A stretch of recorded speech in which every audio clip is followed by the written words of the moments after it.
guys, welcome back again to where children with autism are embraced and encouraged to live a limitless life. Yes, indeed, this is where you can find a lot of support, a lot of experiences about raising children with autism, and we still progress with the gospel of living limitlessly. So today, I'd like us to focus on something very, very important. What is that? Well, you remember in the early years of raising Jaden and Justin, we had feeding challenges. Yeah. And I think today we should talk about the challenges that children with autism they have around feeding. This is more about swallowing, chewing, putting hard food into the mouth, working around the fork, the spoon, the knife, and everything around feeding. What do you think? Yeah, when we started it was really challenging because Jaden had the sensory issues. Yeah. So he was very picky. He would pick and choose what he actually wanted to eat. Yeah. And we found that Jaden used to eat the same thing every single day, his preferred choice. What was he eating? Pizza and bread. But if you think of it, he will go for pizza and bread because they were easy to just grab and eat them. So these are the things which one of the major challenges I had with Jaden is just trying to get him to eat something different. What about Justin?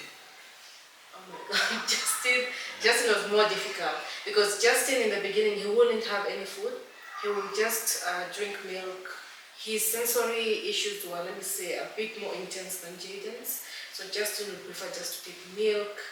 But eventually we did try to introduce spaghetti. Yeah. But anyway, I'll let you guys know how we did better. And I think you have mentioned two things. With Jaden, it was easy to handle foods he can hold with the hands, like the bread. Yeah. And then with Justin, it's about more of the sensory, with the chewing, with handling these solid foods. So you'd rather have the milk. And later on, you moved on with the spaghetti. But before we move on to that, what do you think makes kids with autism to have challenges with the feeding?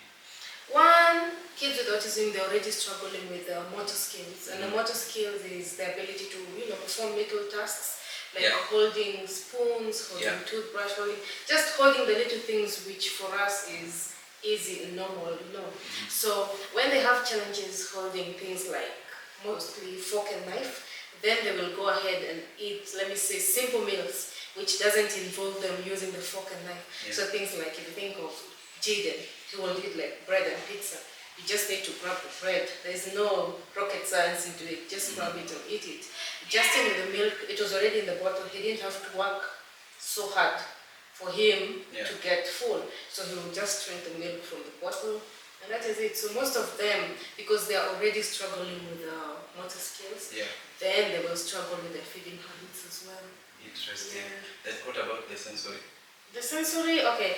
The thing with sensory, I always say it takes a lot of practice and patience because sensory can be managed. But even before we get to the managing sensory, how did you are not the mother here, and I think in these early years, not even I think, I wasn't there in the early years of the boys, you worked alone with them.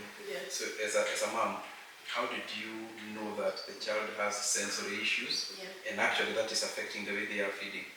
Well, with Jaden it was so much easier because Jaden, once you give him a plate of food, any lumpy food was a major problem because as soon as the food lands in his mouth, you will see him like shaking, choking, he would like produce these really funny movements and you will immediately know, of course, it's this food, like things like peas, potatoes, all these lumpy foods. As long as they weren't mashed up, then there's no way Jaden was going to eat that. And so with Justin, let me say it was a bit difficult because he was purely on milk. So for him, I can't really say exactly what put him off food, but just like Jaden, it has something to do with sensory. And actually, this is what we tell our listeners in here. Kids with autism, they are on the spectrum. Even if we had two boys on autistic or on same spectrum, they are experiencing these different things. And as a mom or the dad, you are actually dealing with a very diverse environment. Each of these kids, they have their own share or fair share of the challenges, and you have to customize things to how they understand them. So Jaden and Justin, two brothers, same parents, both on the spectrum, very different feeding habits. So Yeah. as you as a parent, you have to take the time to actually, it seems like hard work, but it's actually worth it. Yeah. You have to take the time to actually learn each of them personally. Brilliant. So you have said two most important things, and one is the motor skills, of course helping with the heart to mouth coordination, and then there is the sensory, the issue with not handling the solid or the liquid foods. But I know you worked certain foods which worked for the child, but what do you think used to happen when you introduce them to the new foods and then they refuse? So what I did is that when you introduce the new food, when I introduced the new food and they didn't like it, you just don't give up. Leave it, try it again in the next maybe 2-3 weeks. Let me say when they have forgotten. Sometimes they will forget that they didn't like it. So I will just leave it and try again after like 2-3 weeks time, and sometimes it worked, sometimes it didn't work. But anyway, anytime they refused, it's okay, we'll try again next time. And I think here you may be having a very important message to the parents outside there. Sometimes when kids refuse the foods they are being given, you find either they are disciplined, they have bad habits, and sometimes they are even being coerced to take the foods.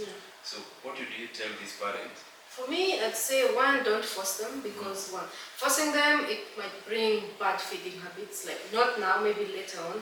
Actually, you may make the child not even eat at all. So it needs a lot of patience, mostly from you as the parent. But for me, what I found that worked for me, what I used to do, I would prepare food that he likes, just a little bit, nothing that will make him full. Then I would have the new food which I want him to try.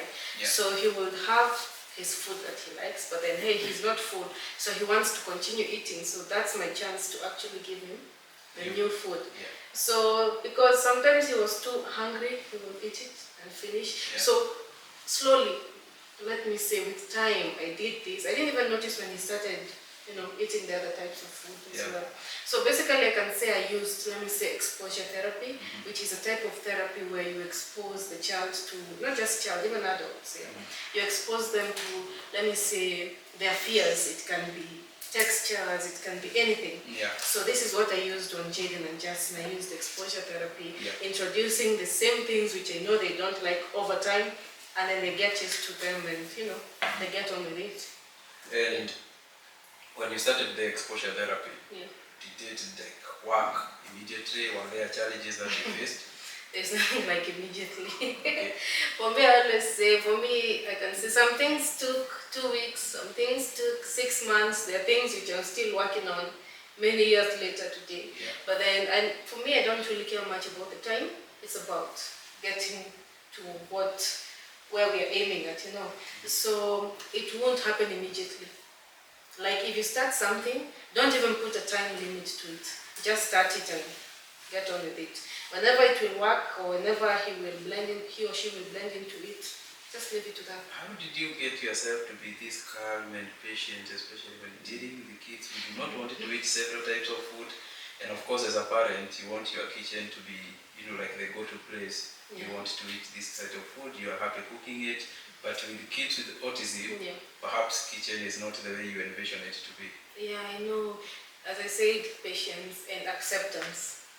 I've already accepted they are not like me. So obviously their feeding habits won't be like mine. So me as mom, I've taken it upon myself to cater for their needs as I'm introducing new feeding habits to them. So it's understanding their patterns, the things that they like. And then increasingly you start introducing new things and exposing them to different types of food. Exactly, And some parents, they face challenges, not actually now with the type of the food, but basically the things like chewing and swallowing. I think also sometimes you might face these challenges because you don't let the child be. What I've found from my little research is that most parents choose to spoon feed these kids, so they don't give them a chance to explore the food by themselves. So maybe you can try these other different things. Maybe give them a small plate of food.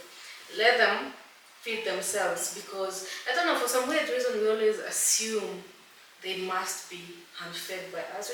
We just don't give them a chance to show us what they can do as them. That is interesting. So sometimes it's also letting go. Don't overlap. Sometimes you just have to let them be. You need to realize they are also their own individual humans. It's not just about you. Because if I'm spoon feeding my child, it means that's what I want, not about what they want. So give them a chance, see how they get on, because you'll be shocked. You might put that bowl of watermelons there, and this child will eat everything. So other parents, especially with kids with ADHD, they struggle a lot with the concentration. The child may be eating, but immediately they quickly forget they are eating, and they jump into other things. And you find that probably they have just taken one spoon or two, and then they won't eat anymore. So did you ever face any concentration challenges, or how? Yes, I did, but then, it's about, you have to keep reminding them. And also, I always say, make meal times special. Just don't serve the food, then go get the child and be like, just come and eat. No. Mentally prepare this child for mealtime. Let's say when you are setting out the plates and everything, involve them in such activities. Let them lay out the table, set up their spoons, maybe even pick out their forks and knives. Ask them, what color plates do you want? So this child mentally knows, okay, it's about to get to mealtime. So mentally they're prepared. So when they start doing the eating, they are ready for it. And also introduce maybe a reward system. I used to use stickers. Okay.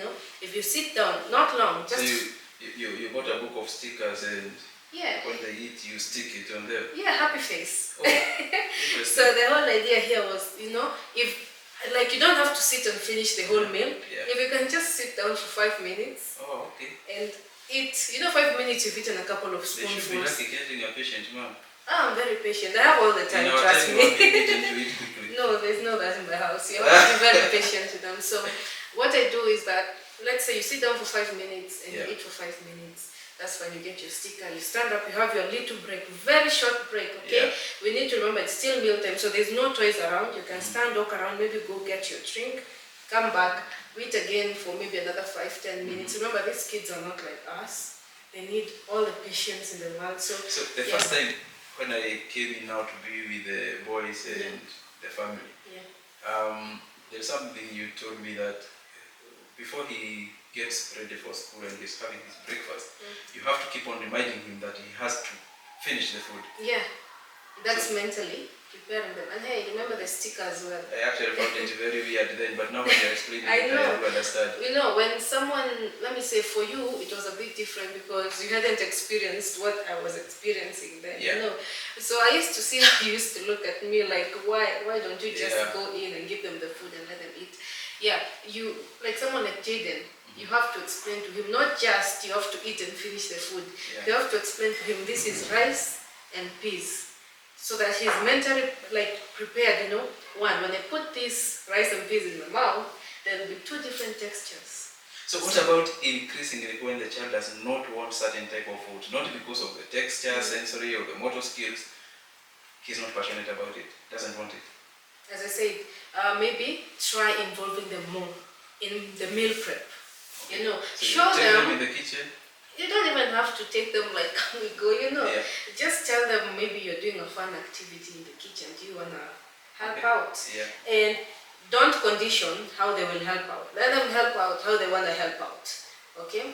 So start with that. Then maybe as you're plating out the food, ask your child, do you wanna serve the food? And the other thing which I always tell parents, the biggest mistake we do, we will serve these kids the food and let them eat alone. How about you try eating with them? We all sit down, we all eat together, and they will all understand, mom is eating, dad is eating, so I have to eat too. Alright. Yeah. So I had someone say that if they don't eat, leave them, they'll get hungry, and then they want food. Well, there is that.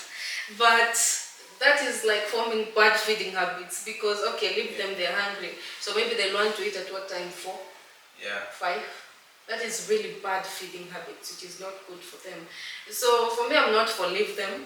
For me, I'm for, come we eat together. Wow. Yeah. I don't do the leave them. Really interesting. So meal times are very important and they need to be fun. So meal times, as we do it in our house, there's no phones on the table, there's no telly on, so we talk stories. So make it fun in your own little ways. And yeah, so it will So become then a habit. remember, these kids are going to the school, and as you are doing all these interventions at home, the strategies, and they are working, remember they also have to eat at school. Yeah. So did you ever face challenges with the boys not eating in school? No, because me as a parent, I went to the school and I made clear they have to work with me to help my child. Don't assume the school knows what you're doing at home. Okay. So I went there and I told them, Jaden doesn't like this, this, and this. So how are we going to work together? All right. To make sure, because I don't want him growing up saying I can't eat this or I don't want this. You're a very engaged parent. Very. I have come there in school when they choose.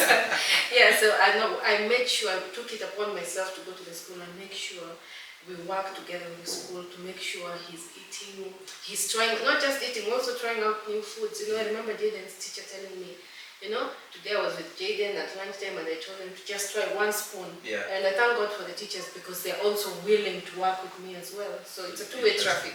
But I think most parents need to take it upon themselves. Don't just assume the school knows what you're doing at home. Yeah.